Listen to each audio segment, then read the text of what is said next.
Welcome, everybody. So nice to see each of you. Yes. So I invite you just to find your seat, get comfortable. And I'd like to speak to you a little bit about what we'll be doing starting with this new year. I'm going to offer a series of talks about the different qualities of our divinity. And the reason I'm doing this is because I notice that some people, they don't know God at all. Some people only know God or themselves in the experience of peace or emptiness or love. And most of us have a bias towards awakening to or realizing just one of these many qualities of divinity. Now, of course, in the realm of what our consciousness is and how it can be experienced, it's probably an infinite number of ways. But I'd like to hone in on just some major qualities of consciousness that are helpful for you to realize here on planet Earth. And, what you'll find is that there's a loose connection or correlation with the different Enneagram types that human beings incarnate as or fixate around. Now, we don't need to get into that too much. But, like in the olden days, they used to teach in Christianity about these 7 deadly sins. And basically what it was, 7 deadly confusions that our psychological nature could become veiled by. And by deadly, I mean, it's not that these things would actually kill you, but rather that they would cover your consciousness. For example, if we align with being dishonest and deceitful, well, we will be disconnected from the truth. If we align with, thinking ourselves as separate from God, and make our own egoic nature as a God unto itself, again, we become veiled. We become veiled from this fundamental awakened reality. And so over the next 9 or 10 weeks or so, give or take, I'm going to be speaking about these different qualities of divinity. And each week, what I encourage of you is to begin to inquire into these, get to know them. And so in no way am I doing this as a philosophical type of thing. I don't actually have the type of mind for to keep up with philosophy. For me, it's always important to experientially realize, to know these qualities. And if you don't know them, if they seem like completely out of touch from your own experience, or you feel disconnected from them, I'm going to invite us into inquire into, well, what is the veil that has disconnected me from this? And what is the healing medicine? What is the healing medicine? And so sometimes the healing medicine is, I need to let go of my angry, grumpy outlook towards life, or my skeptical outlook towards life, or my scientific approach to life, and expand what science actually is. What science actually is. At this moment in history, science has become political again. And so in the beginning, science and spirituality was one thing. Because as we connect to our true nature, we would observe life, we would see reality for what it is. Then at some point there was this major split between science and spirituality, in the sense that religion came forward with rules and beliefs and dogma. And now, we have a different kind of religion, our political religion, that's becoming projected onto what science is. And so people are losing touch with what we call in Zen reality. Reality. So to come into contact with reality, we have to let go of all of our veils and our beliefs and our conditioning and begin to see new and fresh with innocent eyes. By innocent, I mean unpolluted.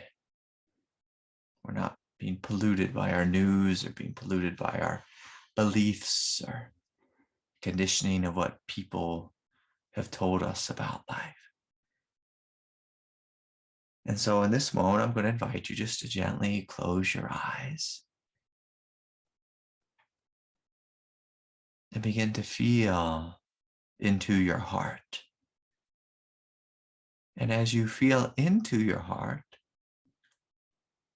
I'm going to invite you to inquire, to ask, what is the direct experience of my heart like? What do I feel when I come into contact with my heart?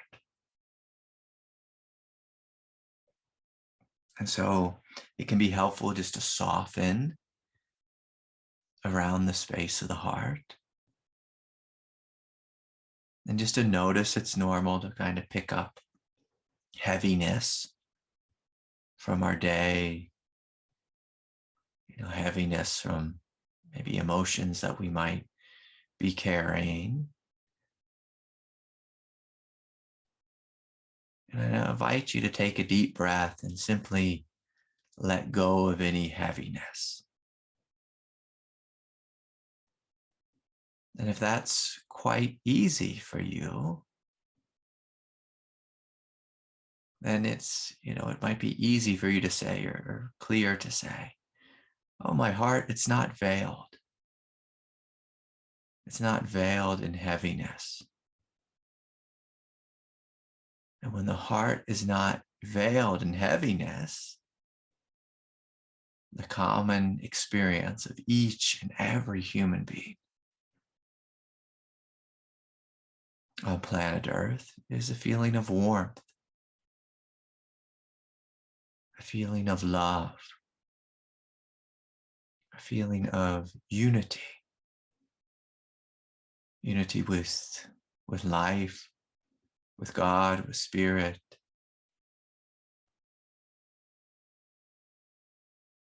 Unity with this direct experience of boundless love. So that's a love that has no beginning and no end. And so I invite you just to sit here, and as we're opening to this direct experience of boundless love, I'm going to gently remind you, this is your truth. This is the very fabric of your nature. This isn't coming from me. It is my nature. It is your nature. It is God's nature. All beings that have a heartbeat. This is their nature, that have a pulse. This is their nature. Their nature is, your nature is, our nature is boundless love. This pulsing, vibrating, soft, warm. You might experience it as just a very gentle white, light or yellow warmth. even a warm red. And so we're just feeling this, opening to this. And if you happen to have a heavy heart as you join us, if you're having a struggle, if you have physical sickness or any type of affliction, I invite you simply to soften around whatever it is that you are afflicted by, deluded by, and enmeshed with. Just to soften around it. So don't judge yourself if you don't feel Christ consciousness as soon as you come in contact with your heart. So again, if there's any pain, we're going to do what boundless love does with pain. It warmly, gently embraces. Warmly, gently embraces. And this quality of boundless love, again, it has no agenda. No agenda. If you go outside and the sun is shining, the sun doesn't have some grand agenda. The sun simply shines warmth in all directions. And so just breathing in and softening, maybe softening the muscles of the face, and if you're attached to or busy thinking a lot, just come out of your connection with your mind and come into the felt and direct experience of your heart chakra, your heart center. So softening and opening. And again, if for any of you, if this feels far away, I invite you just to imagine this warmth. And that shouldn't be too much of a stretch. If you feel completely numb and dead in the space of the heart, place your hand on your heart and actually feel the warmth of your heart, the innate goodness of your heart. You may begin to feel in your subtle physical heartbeat as you feel deeper than that, in a more subtle way. Feel this gentle pulsating light. This pulsating light of boundless love. And so breathing, feeling, softening, and just welcoming the direct experience of your true nature. And so I invite you to stay with your experience. Again, if your experience is one of light, brilliance, just keep opening to this. And if you're having a hard time with this, I invite you to stay with your experience and to continue to soften around having a hard time. Soften around these veils. Soften around the difficult experience of being human. To soften, to open, to begin to receive this love from within, from above, from me, from the other members of the Sangha. To receive, receive, receive this boundless love that you are. That you are. And so, if you want, you can gently open your eyes. If you want to just sit with your eyes closed, experiencing directly this is fine as well. What I encourage you not to do, though, is not to listen to me with your head, but listen to me through the openness of your heart. From the openness of your heart.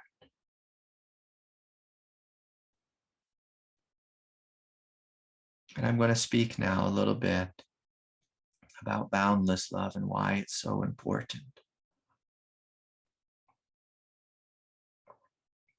For most people on the path, when they wake up, the first thing they begin to experience is this love. Is this love? It tends to be the first divine quality that we experience when we initially wake up. And so it's important to look at, well, what does it actually mean to be asleep? So when we are in heaven, our soul and our individuality is in heaven, we're held, we're bathed in this love. We're actually made of this love. Your soul, like what you fundamentally are, most essentially are, is this love. What heaven is this love. What life is this love. It's innate. When you incarnate into your mother's womb and then you come out into this world, if anyone's been around newborn babies, they are, basically radiating this love, this undifferentiated oneness. Undifferentiated oneness. But that young child, it only knows that. It only knows oneness. When they get confused, when they, hit themselves with their hands, they're like, oh my gosh, what is this? And as soon as the child hits themselves with their hand or with the rattle or, feel their diaper wet or they begin to feel cold or hot, they begin to feel a sense of two. Like there's two things here in this world. And then 3, and then 4, and then 10, and 50. And as they begin to see that there's me and there's my hands. There's me and a rattle. There's a me and my mother's milk and my mother's warmth. And there's this guy called the father that may walk into the room and he may have a different vibration than mother. And so, as the baby develops a sense, a recognition, a physical separation, psychological separation. As the child grows up into, a young child and then preteen and teen, just like as a teen, if you can imagine or remember, like all those different voices in your head where it's not just you and the other, there's multiple yous inside of you. There's the you who looks good and feels good, the you who's strong, the you who feels weak, the you who was humiliated in the past and is afraid to go to school and all these types of things. There's a you who's critical and judgmental and guarded and defended. And again, like all this great soup of inner division and conflict, all of this together veil your innate divinity. All of this heaviness veils the love, the boundless love, the direct experience, the boundless love of your true nature. Of your true nature. And so this is so important to recognize, to remember that your true nature is innate. Innate. Innate. That means it's always here. It's essential. It cannot be taken away from you. If I could reach into you and pull away, like suck all the boundless love out of you, you would cease to be. But then the question comes, well, why don't I experience this all the time? And the answer is quite simple. It's because we're veiled. We're veiled with heaviness. We're veiled with delusion. And we've believed in duality for so long. We've believed in the outward world for so long. Like when we're teenagers, we believe in the opinions and beliefs of the popular boys and girls, the popular kids of the school. And we forget that we are quite popular with our own heart, with our own self, that we are quite popular with God. We are not only quite popular with love, that we are love itself. We forget. And we let other people define our self-image. We let other people have our power. And we give ourselves away. And keep in mind, this is a confusion. It's not actually the truth, because you can't actually give your essence away. Your essence is always here. It's always here. But we stop looking inward and seeing and feeling ourselves as, my favorite asana, happy baby. Happy baby. For those of you who don't know, it's, when you're rolling around on your back and you just grab your 2 feet with your hands and you're just rolling and you're happy. You're just this happy being of light. And for me, I've been around a lot of babies.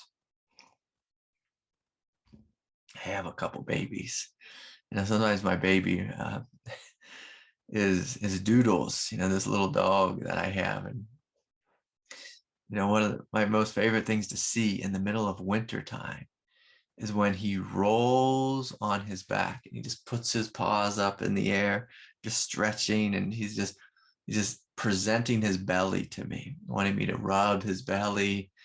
He's presenting his belly to the sunshine that's coming in the window, and he's just rolling there, and he's happy as can be. He's not thinking, am I good enough? Am I worthy? He knows it. He knows it. So he's just rolling on his back, unguarded, undefended. Unguarded, undefended.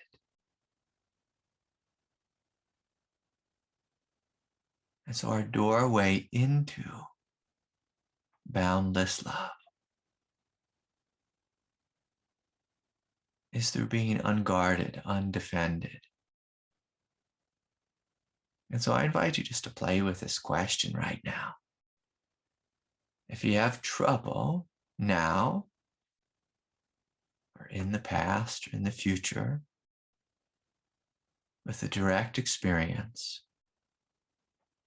of knowing yourself as boundless love, a good question is, am I guarded? Am I guarded? Am I guarding myself from life? From life. And if you are, I invite you to ask, but is this necessary? Like, if someone's coming after you, yeah, by all means, guard, run, fight, resist. But if no one's coming after you, which, often is rarely the case that someone's actually coming after us, I invite you to ask, like, do I need to be guarded? Do I need to be defended? Am I willing to put my defenses down? Am I willing to put my defenses down? Am I willing to reconnect with the direct experience of boundless love? that I am.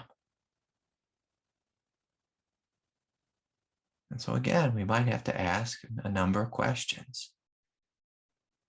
Am I willing to forgive? Am I willing to forget? To forget who harmed me? Or am I willing to forget about my politics?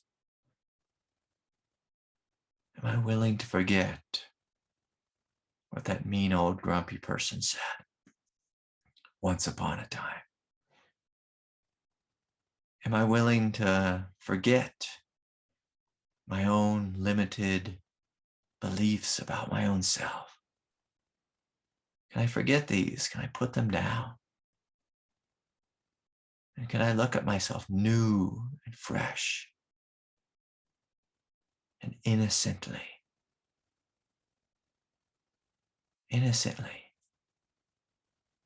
and reconnect this quiet, subtle, pulsing energy of light that I am. That I am.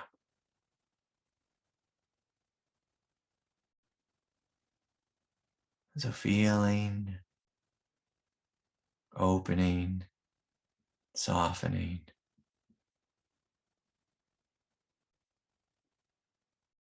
Yes, and reconnecting. This basic truth that what you are is boundless love, divine love, holy love, cosmic love. And as you feel into yourself, for example, when I say holy love, do you have the habit of holding an anger and a contraction around the word holy because what someone at church said to you?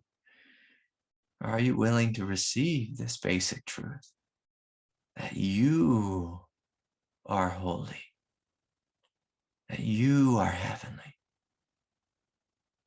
Do you have a limited belief that you are somehow unworthy or worth less because you weren't perfect once upon a time in your outward human manifestation? Or are you willing to forget that, that your human self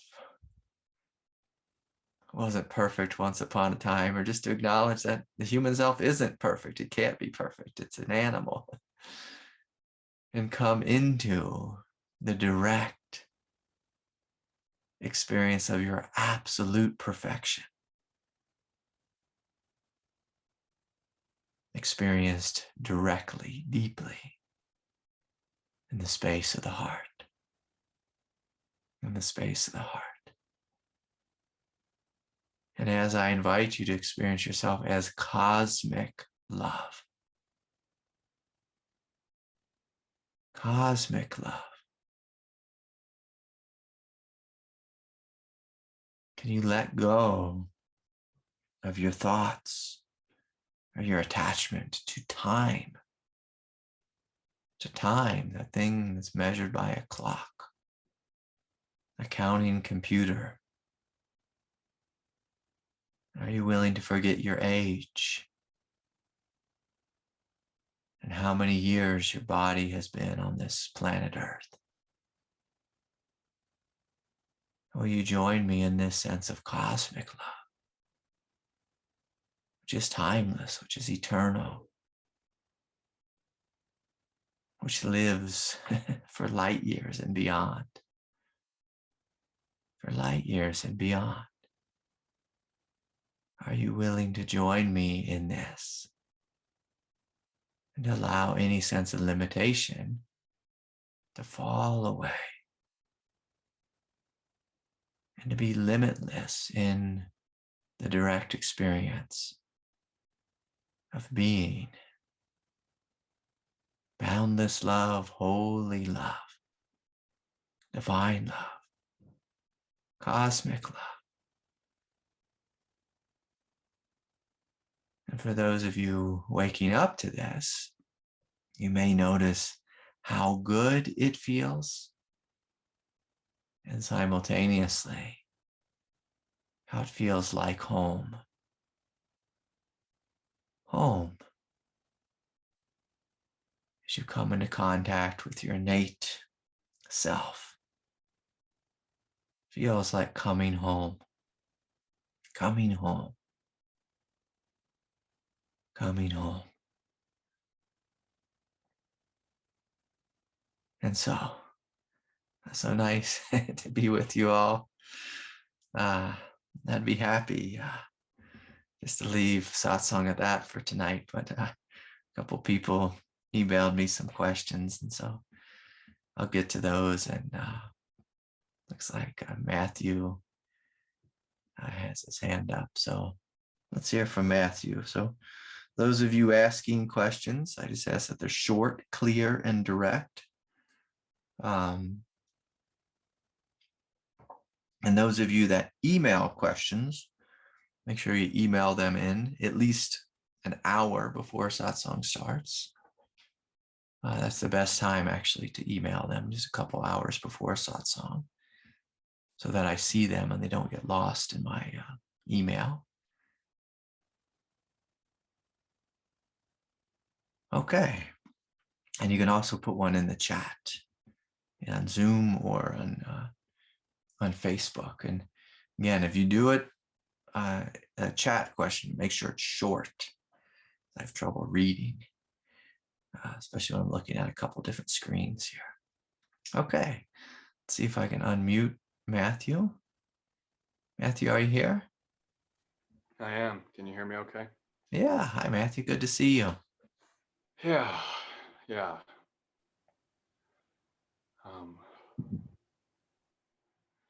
I don't really much have a question. Is there something you'd like to share? Yeah. I'm trying to. I'm struggling with a thing that almost took you to heaven not that long ago. Yeah. And it's a really hard experience for me. Yeah, it is a very hard experience. Yeah. It's a hard experience. Yeah. I've dealt with lots of energetic sickness, but my body, it hasn't been sick in years and years. And so this is a very new experience, and I just was coming forward just to get some support, and that's pretty much it. Yeah. Well, beautiful, my friend. And so let me just ask you a question. Do you have total faith that you will heal? No. No. Yes.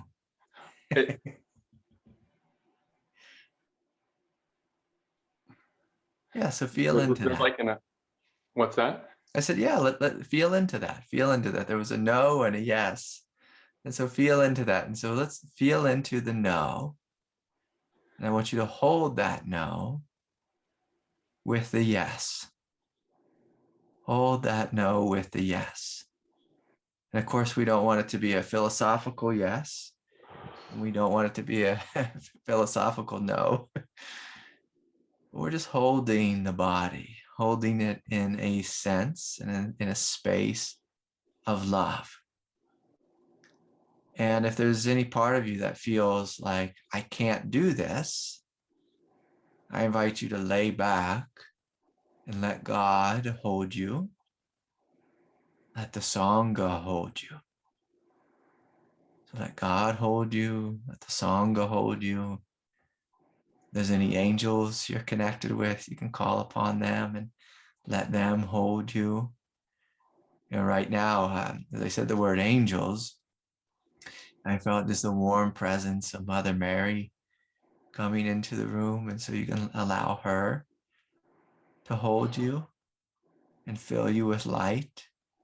And so if you feel just from her hands is this warm transmission of brilliant white light, and you can allow that to enter your heart and allow it to enter your body and your immune system, and just to receive this love from her, to soak it up like a sponge, soak it up. And say, thank you, Mary. Thank you for coming and filling me up. And, if there's any childlike parts of you, like sometimes the psychology or the mind of the body gets real scared, with sickness, and rightly so, it gets scared. That's what it's supposed to do. It's supposed to kind of clamp down and freak out. That's how the nervous system works. And so if there's any part of you feeling that way, and just let it crawl up into the lap of Mary. To crawl into the lap of Mary and be held, to be loved, and to be nurtured. And so, my friend, I invite you to stay here and to never get out of the lap of Mary. Never. Just stay there. Just stay in her lap. Stay in her lap. Just to stay there. Stay in her lap and let her hold you. Let her hold you. Let her love you.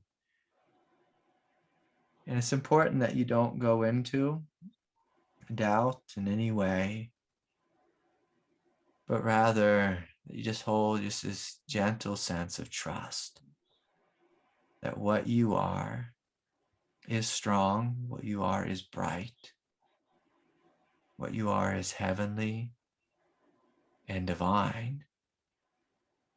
And this body of yours, it's strong too. It's strong too, but it needs some help. It needs some time.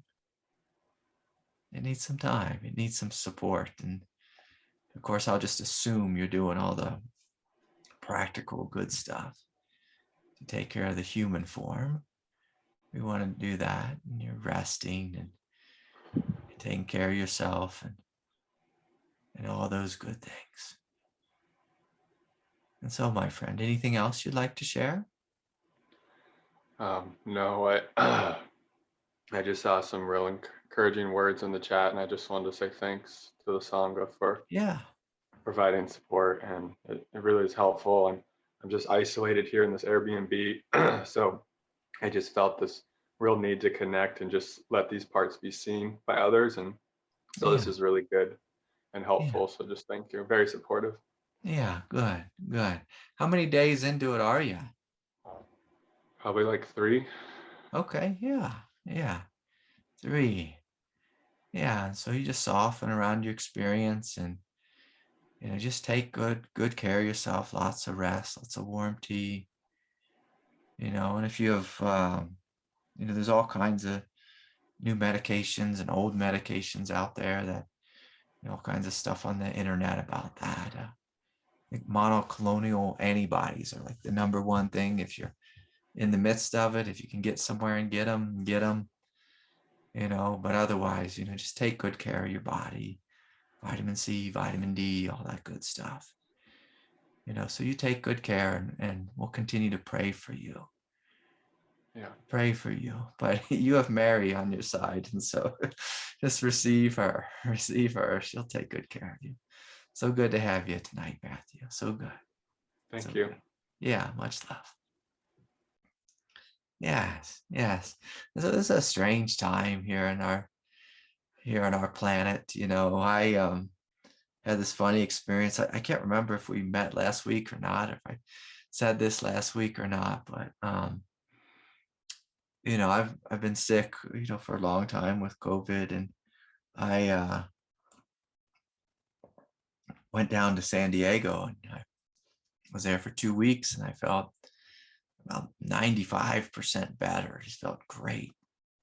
And when I came home, back to my elevation here, I really was suffering again. Like I felt like I got COVID all over again. In fact, I was silly enough to go and get tested again because I was like, oh my God, because I got so death, I don't want to say deathly, so greatly ill is how I'll put it. And my body's just having a hard time at this elevation. And so sometimes, when we get a sickness like this that comes and goes, or, hangs out for a long time, it's very important, when you are afflicted with something that's persistent, it's very important that you're connected into an energy of something greater. So the energy of the Divine Mother, the experience of the Divine Mother. You're connected to your soul, not just your body or your psychological nature. So this isn't a time where we just want to be alone in a room by ourselves. We want to be receiving love from God, from our soul, from friends, from family. And if you're sick, friends and family at a distance, and then unless they're sick with you. I had the grace of being sick with my family, but none of them got sick. Only I was sick. And so I was plugged into their presence, their presence. And so this is important, that we don't fall into doubt and worry. Someone else in the Sangha recently got the Omicron, and they were plugged into their psychology, and they we were speaking, and they began to wake up out of their psychology and see, oh, I'm actually not really that sick. I'm just full of thoughts about sickness because I watched too much news or whatever it was. I was projecting into the future. And, it's important to be in reality, like what's happening here, like what's actually happening. What's actually happening? Some people don't get too sick at all. Some people are asymptomatic. They don't even get sick. And so it's important to stay with your experience, your human experience, your psychological experience, but more importantly, the direct experience of your soul, of your heart, of this higher truth. And when you're aligned with your higher truth and you go through something difficult, you'll make it. You'll make it because you've made it, through 10,000 lifetimes. So you'll continue to make it through this one. You know that God's will prevails. You know that you are not a separate, individual being, but you are a child of God, unified with life. So anyway, so much love to you, Matthew. So much love. Yes. Yes. It's a funny thing being sick, from one perspective. It's like, what is this? What is this? It's just a veil. Just a veil. Okay. All right. Let's hear from Richard. We haven't heard from Richard in a long time. Richard's been gone. Richard, let me see if I can unmute you here. Yeah. Okay. Are you there? Yeah. Can you hear me? Yeah. Great. Good to be here. Good to see you. Yeah. Good to see you too. Yeah. Are you back home in Colorado? I am. Yeah. So I'm back. I'm back. Yeah. Welcome back. Thank you. I had a great trip.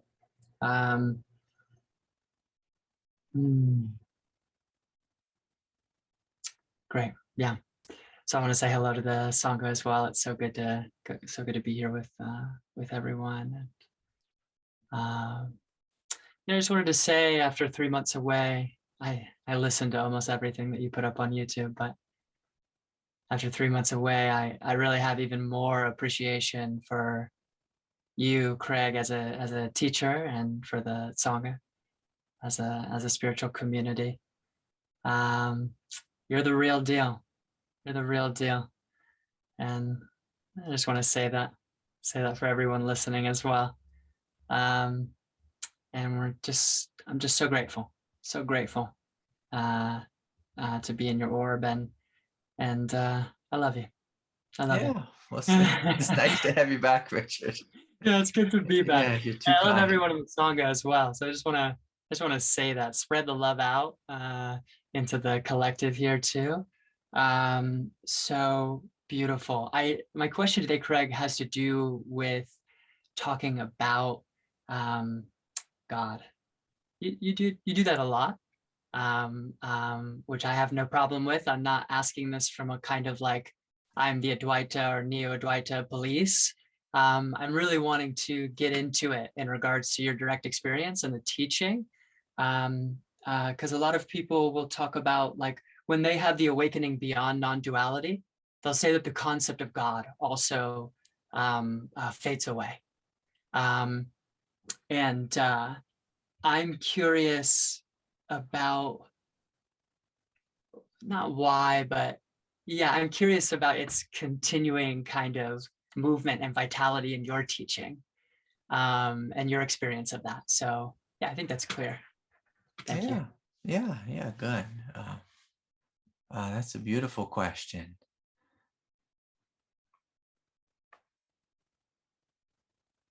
So I have to feel into that a little bit. Why do I speak about God? Well, because there is a God, the God, one God. There's something great, something massive that came before us. And any non-dual person, I think at some point, no matter what our realization is, at some point we have to humbly acknowledge that there was something before this human form that we are, something before our soul. And I don't want to go into any philosophy about that, but just that there's a maker, there's a creator. If there wasn't a creator, there wouldn't be creation. And so in truth, there's a God. Now, God is life. And so I'd say that I just step into non-duality right away. But before we step into that, if we just look at experience, we look at what life is. And if our lens of perception can see beyond simply just like say basic Zen-like reality. And so basic Zen-like reality is there's space here. There's luminosity here. Like everything's made of space and luminosity. Like in this world. I'm looking for my Shiva Lingam. Here it is. Like in Zen-like reality, you see this and you see it clearly. And you see that it's a rock. It's both solid and it's both empty. It's made of light. It's made of weight, of denseness. And so you see that we call this reality in Zen. And even, in Zen, like this, to just see in the realm of physical reality is not just to see its hardness, but you also see its emptiness.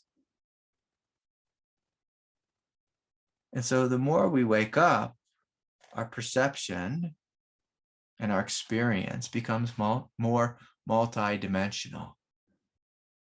And at the same time, paradoxically, less multidimensional. Let's speak about more multidimensional first. And so a moment ago, when Matthew was telling us that he was struggling, out of, I'd like to say out of nowhere, out of spaciousness, out of emptiness, but out of heaven, I felt just this ray of light coming down from Mary. And I saw her. And Mary is a real thing, a real being. Just like you are real, I am real. And so I'm going to acknowledge that which is real. I'm not going to not acknowledge. If Mary walks in the room, to me, it would be quite, I'll use this word, rude. If Mary comes in the room and I don't acknowledge her, I don't acknowledge her. And, the beginning of your question was, Why do you speak about God? And this is such a beautiful question on so many layers, so many levels. In one sense, speak about God because God is real, God is true, God is here. But most people are so dense in their consciousness. They're dense like I'll say this, like an angry gorilla.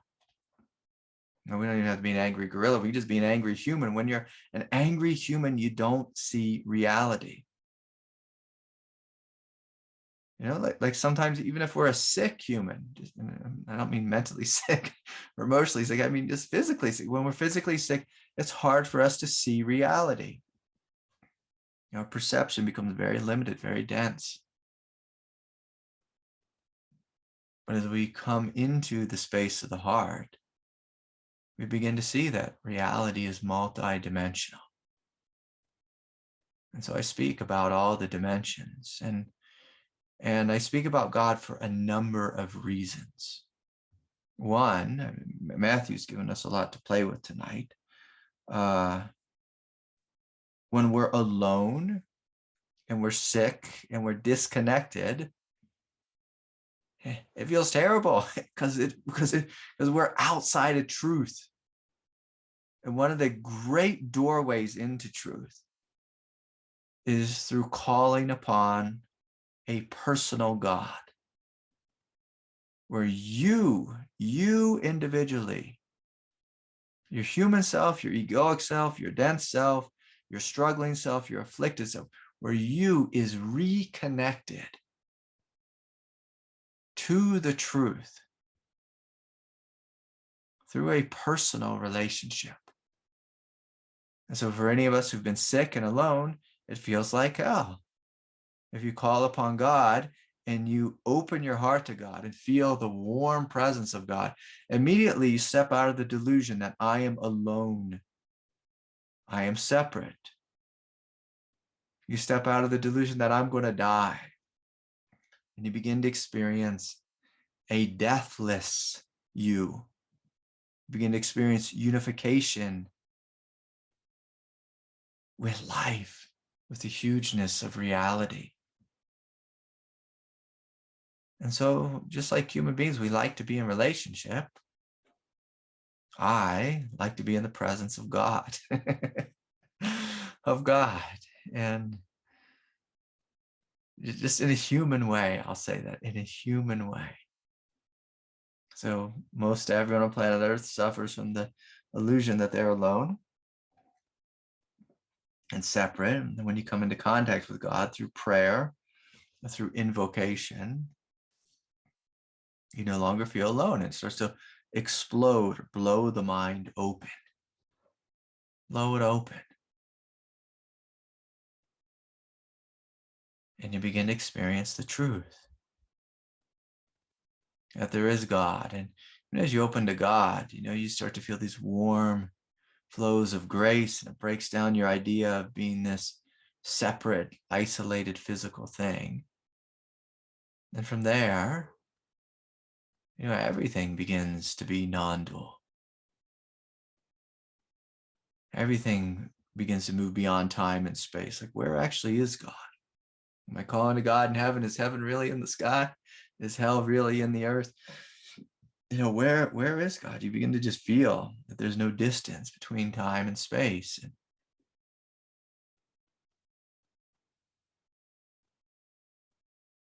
And so that's kind of one way. And I'll speak about a different layer of this is when I speak about God, there's also this sense of, I use this word, invocation. Invocation.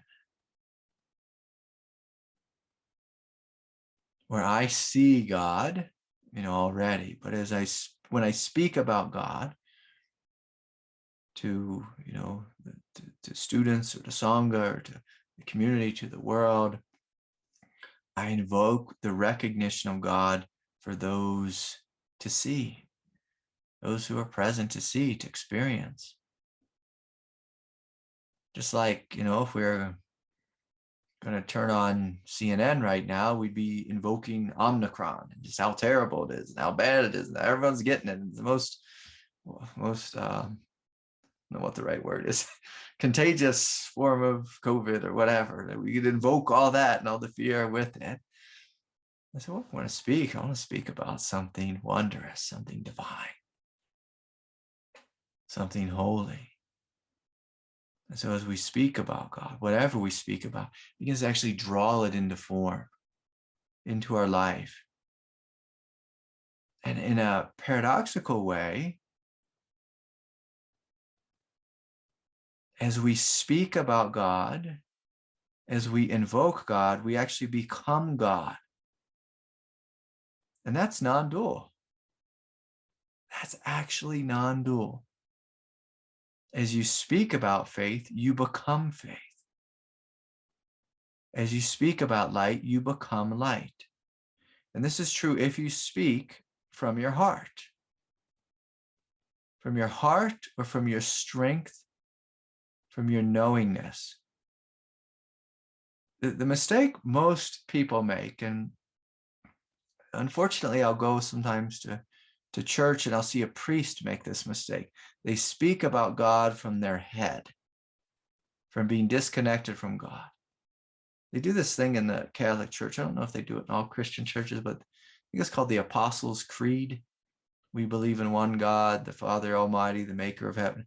And it's just like, as soon as people say it, like they just step into this drone of dogma.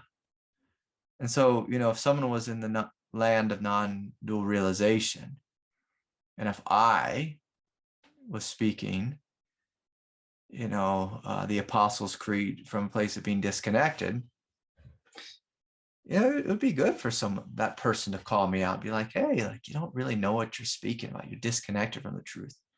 Why speak about something when you're disconnected from it? And yeah, I think that's the complaint that most people in the world of non-duality have, is that they see the shadow of people speak about God when they're disconnected from God. But if any of us go and see, this one, the great Almaas, she'll sing to God. She sings these wonderful bhajans to God. She calls out to God, Ma, Ma, Ma, Ma. She's calling forth the Divine Mother. And at the same time, she is the Divine Mother. She is it. She's calling it forth and she is it. And this is the lived paradox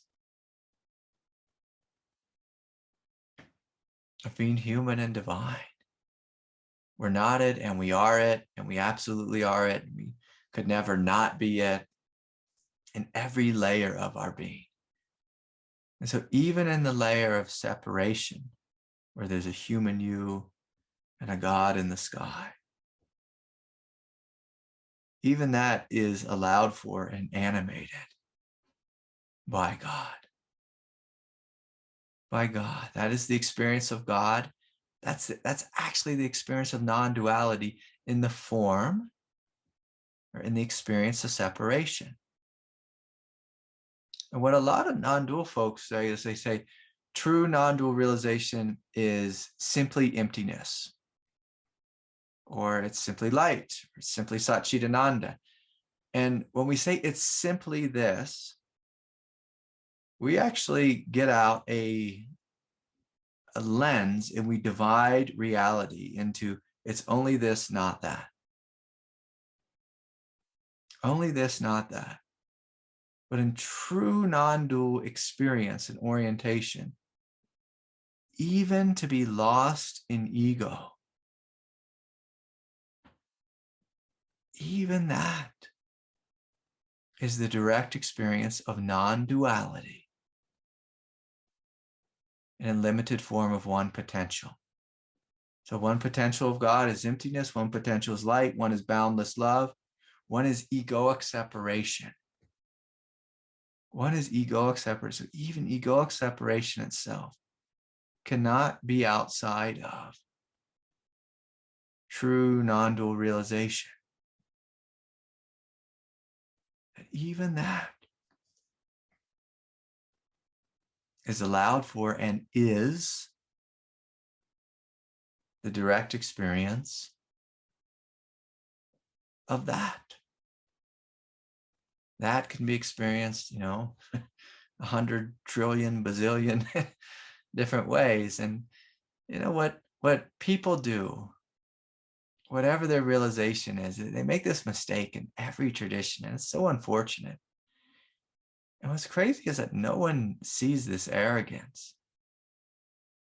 There's the Buddhists who realize emptiness say it's only emptiness. Others say it's only compassion. Others say it's only light or luminosity. It's only Dharmakaya.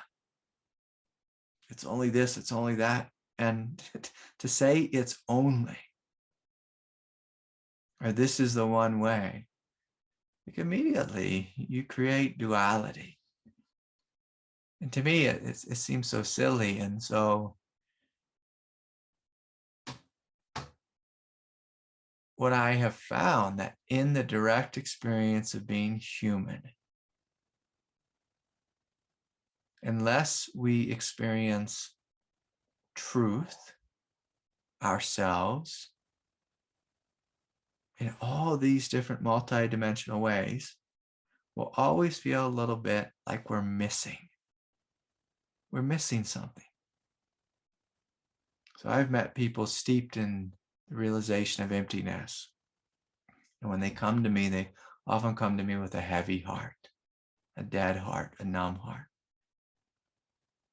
And they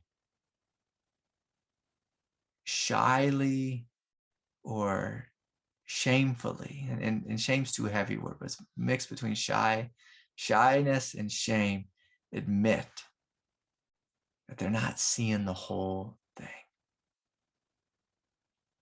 They admit this. They admit this.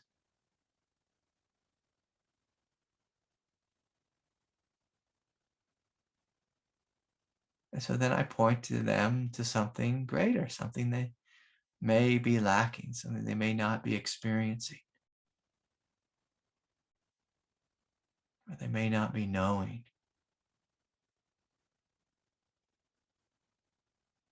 And so anyways, this is a beautiful question. I love this question. I'm looking at the time. There's a couple other people that have questions, but I'll say this one last thing. Many of the great non-dual masters of India, let's say, for example, looking here, I have the Gospel of Sri Ramakrishna here. So Ramakrishna had incredible realization. What if there's a picture of him? There's got to be a picture of him.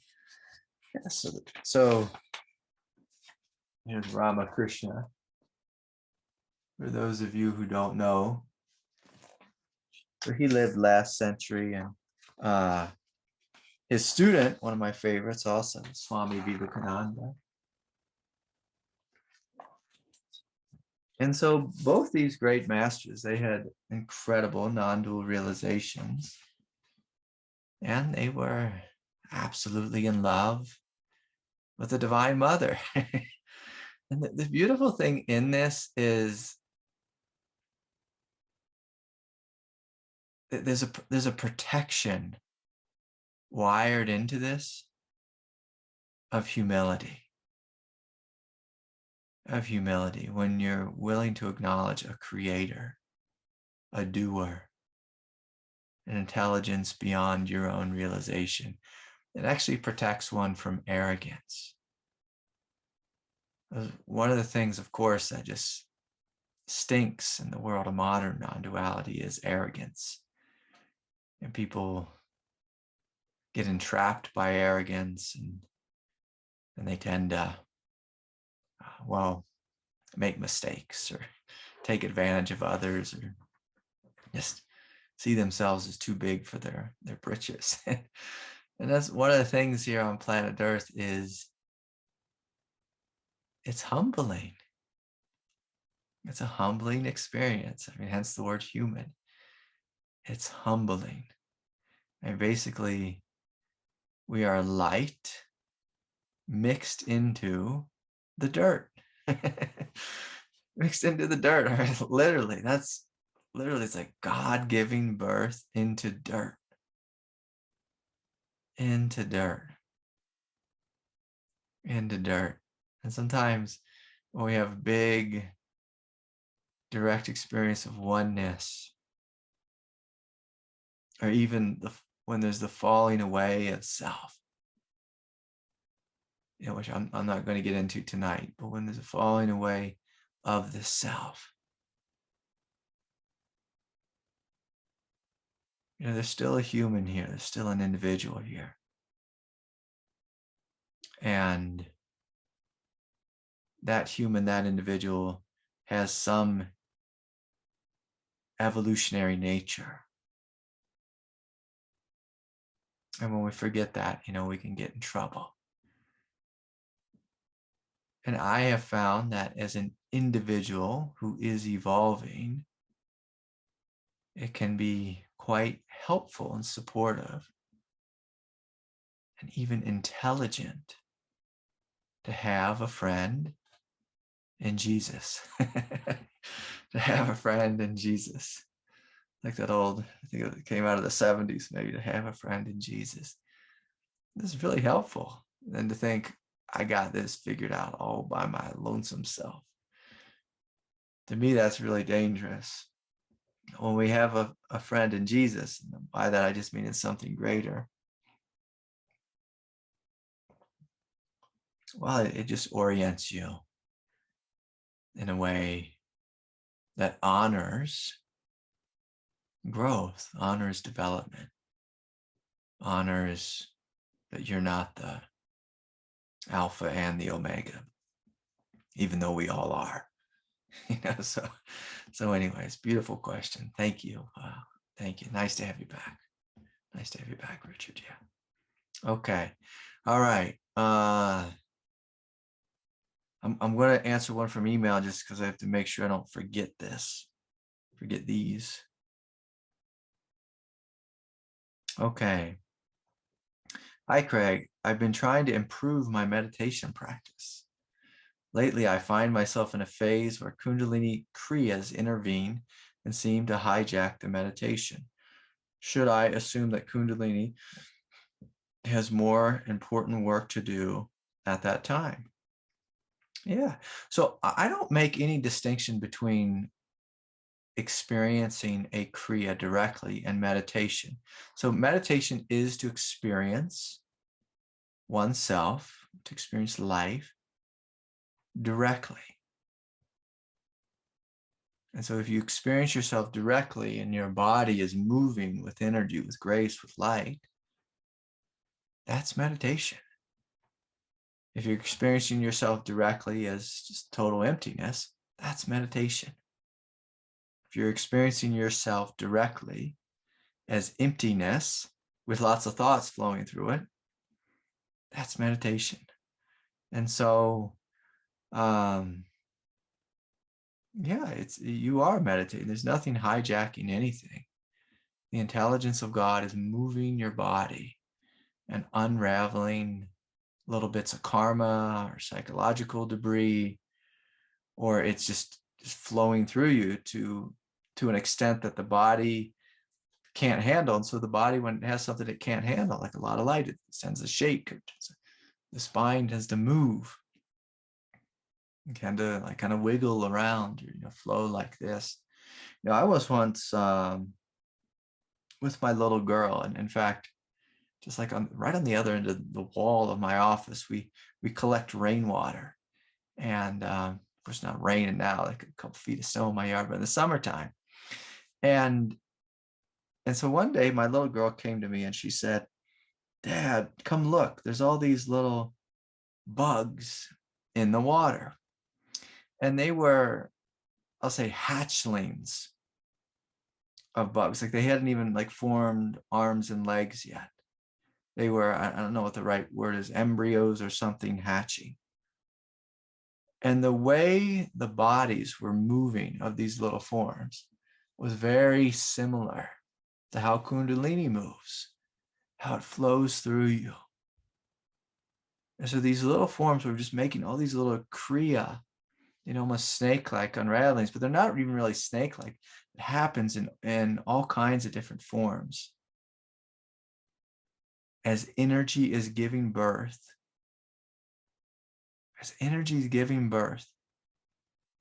into a nervous system that can't handle it, the nervous system, it kind of goes wild, it kind of moves, it kind of sways.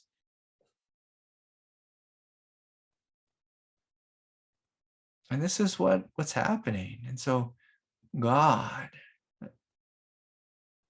is meditating you. God is moving you. I mean, that is meditation. God is flowing through you as you. And so I encourage you to enjoy it. Now, if you're a super Zen person and you love silence, continue to pay attention to the silence. Continue to pay attention to the spaciousness and let the body move. Just let it move, let it flow. Let it unravel. Trust in it. Trust in it. Trust what's here. And eventually what you'll find, like with my body, I have all that energy flowing through me, but my body doesn't move much. It's pretty still. It might sway a little bit here and there, but I'm not bouncing all over the place like I initially did when I first woke up.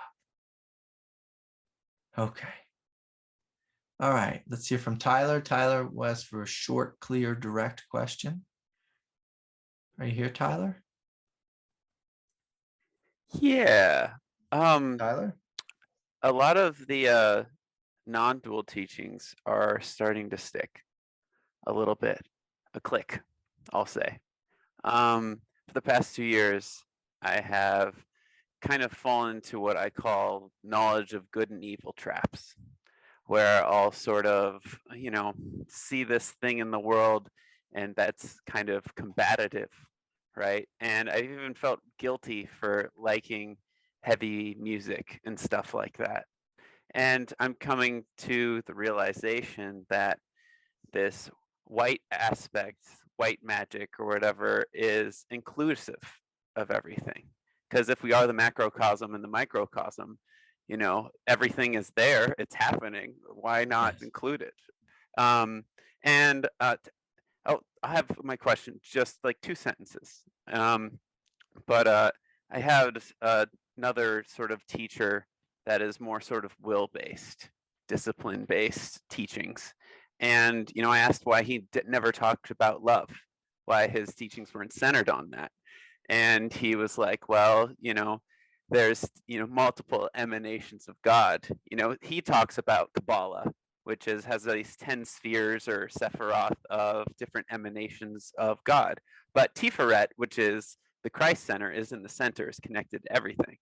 And, he's like, looking at things in these ways with multiple emanations of God, and even concepts like such as astrology can help with compassion, because it can allow people to be different instead of everyone has to be the same. Or you're looking at everyone on a dualistic principle where there's only 2 ways, right?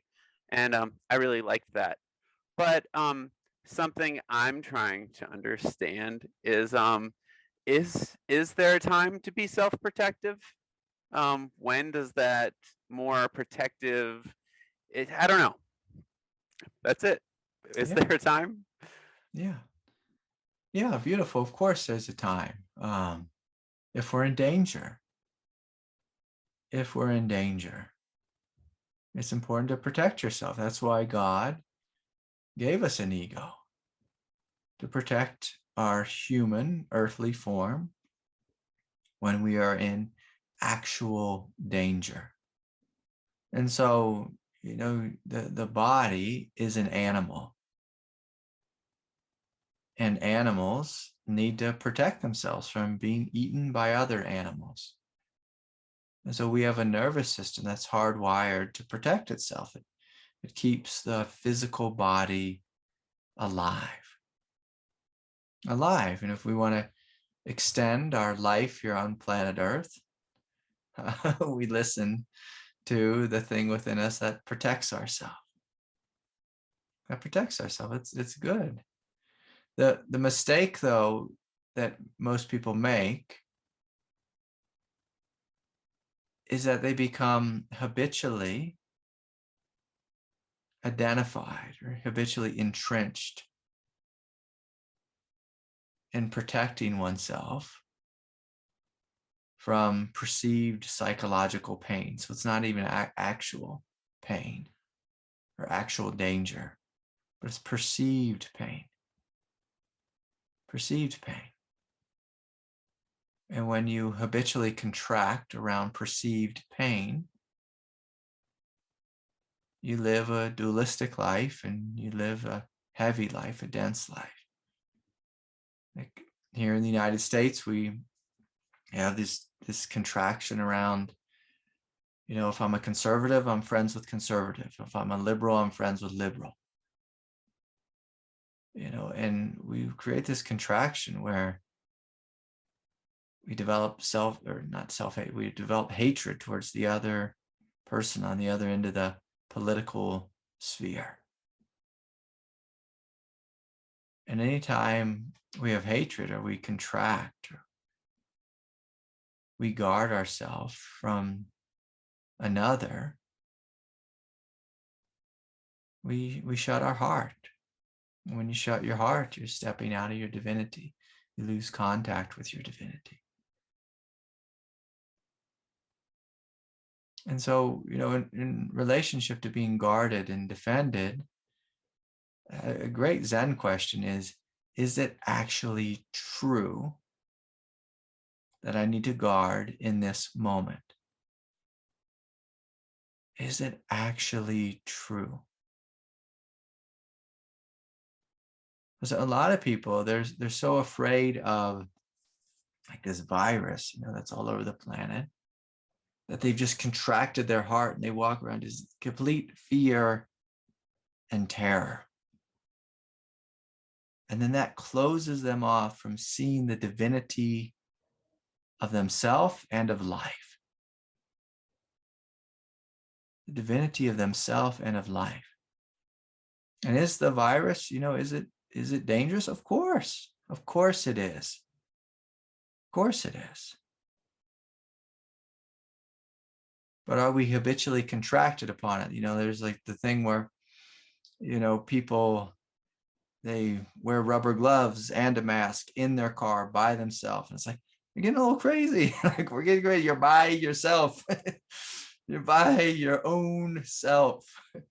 You're by, like, take it off, breathe the air, be here. You're by yourself. You're by yourself. I don't need to guard and defend. When I'm by myself, I'm safe. It's safe. We are safe. And so, we have to look at like when I go rock climbing, most of the time I use a rope. Now, if I'm just bouldering around, I'll climb some things without a rope. And is it helpful to have a rope? Yeah, having a rope is guarded and defended. It's being guarded and defended. And so, yes, it can be helpful at times. But the thing that I'm speaking about is when we habitually guard and defend. Like I said something really funny to my teacher when I was about 18 or 19. I fell in love. I met this beautiful girl and we fell deeply in love with each other. One day she woke up and said, like, I don't actually like this guy anymore. And so she fell out of love with me. And at that moment, I closed my heart. I guarded my heart. And I told my teacher, I will never love again. He laughed out loud. He just laughed. Laughed out loud, He even went and told his wife, Craig says he's never going to love again. They're both laughing at me. And I was just like, okay. And see what they did by laughing at me, because I was humble enough and I loved them. I know they loved me. It broke through my defense, my guard. I put my shield down. I was like, okay, yeah, I'm being an idiot here. I just shut myself off from all relationships. I was only 19 years old. Like, this is silly. This is silly. This is silly. And so, to be unguarded, to be undefended, like in a greater sense, like when we start to get in touch, so the more unguarded and undefended you are with your own nature, the stronger you actually become. The stronger you actually become, because you come into contact with your strength, your divinity, your love, your compassion. Like you're saying, the Kabbalah has all these different spheres. You get in contact with these 10 different aspects of divinity when you're unguarded and undefended in a normal, everyday context. And then if you walk into a dangerous place, yeah, put your guard up. That's wise. But when you walk away from danger, let your guard down. That's also wise. The problem with human beings is we're creatures of habit. And so, like as a kid, we get hurt by our caregiver, mom or dad or whoever. And then we make a fundamental conclusion that life is unsafe, and we guard ourselves for the rest of our life. Like I've worked with people who were hurt when they were 4 years old. And when they're 68, they're still holding on to that same pain, completely shut off to life. You see it in their face, you see it in their body, you see it in their heart, this denseness around their heart. Like that's someone who needs to ask, like, do I need to continue to defend myself because of what mom did to me? Because of what mom did to me. Now, if you're around mom and she continues to be abusive, it's like, yeah, maybe put up a wall, walk in the other room, or, do something, protect yourself, have boundaries. Learn about boundaries. The more you learn about boundaries and your strength, you really don't need much walls anymore. Unless you're actually in physical danger. So anyways, a beautiful question. Yeah, that's always a good clarification. Okay, Terry, let's hear from you. And again, I have short, direct, and clear. Okay, can you hear me? I can, yeah. Hi, Terry. Okay, hi, how are you? Good, thanks. Sorry, I'm not using the video, but my Wi-Fi is really chunking right now. Yeah, it's no problem. So I just wanted to do a quick share of something that happened a few weeks back. I was watching a video, some guy sharing a near-death experience, right? As he was talking about feeling this love from God. And I was sitting there watching the video, and I became conscious because I have repeating chronic migraines and headaches and stuff, but I've been working on it, and they're getting milder and milder and milder by paying attention to everything that's happening. And I suddenly realized that I had been, while I was listening to this guy, I was sort of like conscious of this energy going on and sort of, a little blocking it a little bit, and I was like, oh, that thing is happening. So I have to, pay attention and allow it to flow. And in those, as I was doing that, he was describing, receiving this love from God and blah, blah, blah. And I was so inspired by what he was saying. And I had a weird moment where I sort of like looked up physically, but also in my mind's eye, I looked up because I visualized a lot. And I suddenly, I saw the energy, because I always imagined the cosmic and earth energy flowing through my body, right?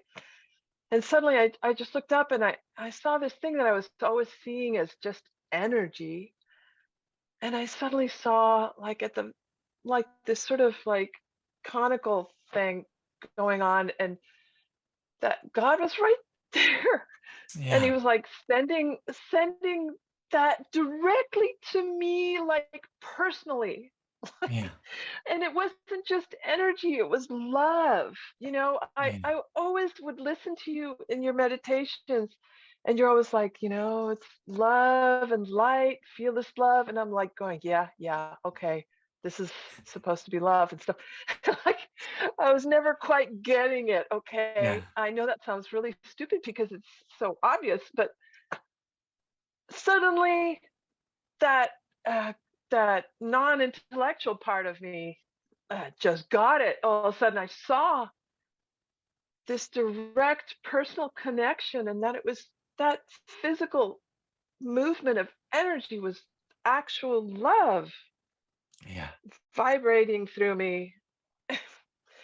And all that time, like, I was just like sitting there, like resisting, resisting, resisting. Yeah.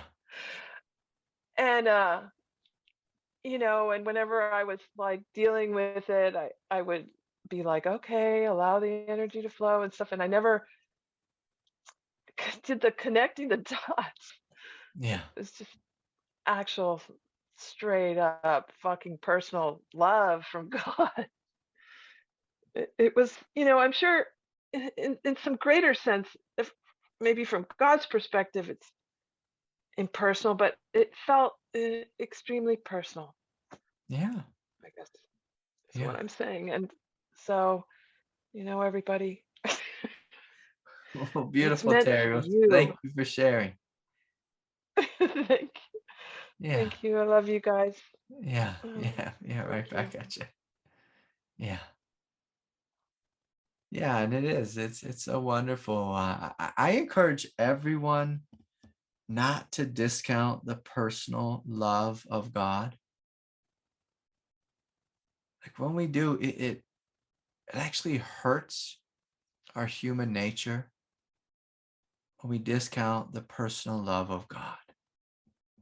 And it greatly supports and heals our human nature when we invite this personal love of God, when we recognize it,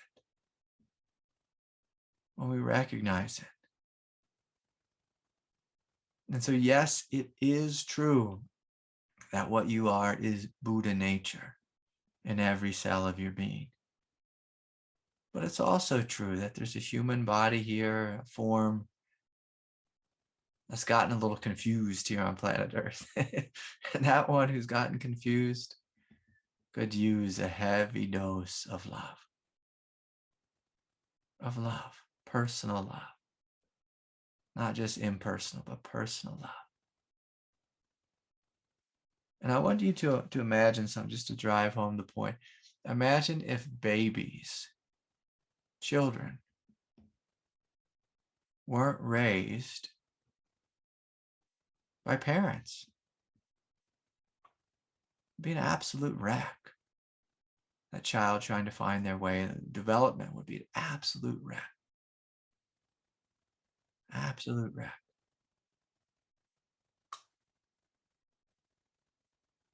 We'd just be a manifestation of instincts.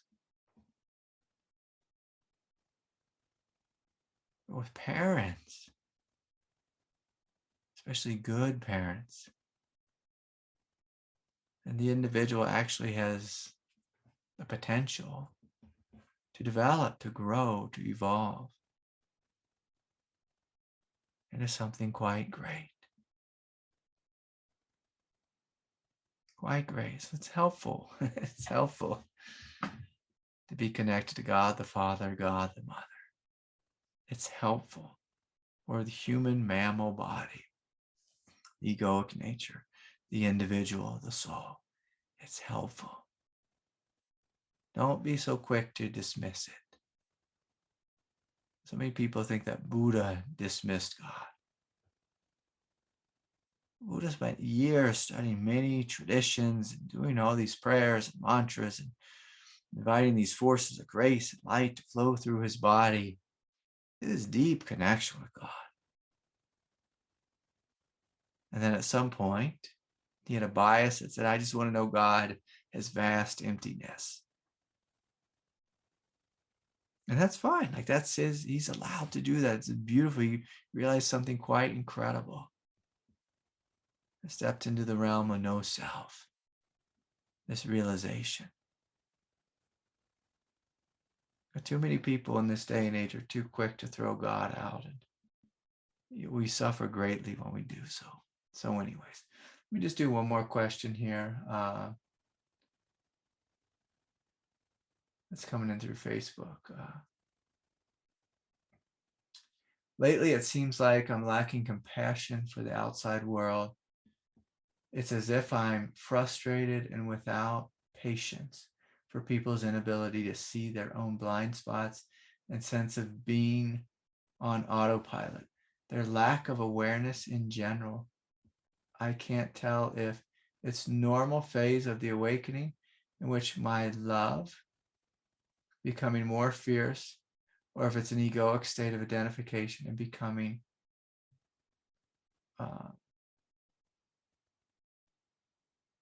awakened, or maybe both. Yeah, I'll say this: the further we walk on the path, the more compassionate we become. Now, in the initial stages of awakening, sometimes there becomes this very delineated sense of self, whereas I am awake and the world is not. I am awake, my thoughts are not. I am awake, my ego is not. And it can actually be helpful to take on that role or that perspective for a short period of time. Key word there is short, short period of time, but it helps you to solidify it. You know, like say, for example, I practice jujitsu, and it's helpful for me to put on my gi, that's the uniform we wear, to put it on. And as I put it on, to take on that role, to take on this sense of being a warrior, being strong, being empowered when I'm tying my belt, to take that on and see, I'm not just my old sloppy, lazy self. I'm putting this on and I'm a warrior and getting in touch with my strength and my power. And so that can be helpful in the beginning. But after a while, and after we realize I am awake, and yes, this world is a world of samsara. After you live that way for a while, you'll see there's a harshness in it, a denseness in it, an egoicness, a division, a divisiveness, a lacking of compassion. You see, it's not the truth. The further you walk, the more inclusive your realization becomes, more compassionate. And you begin to see what the Buddha saw,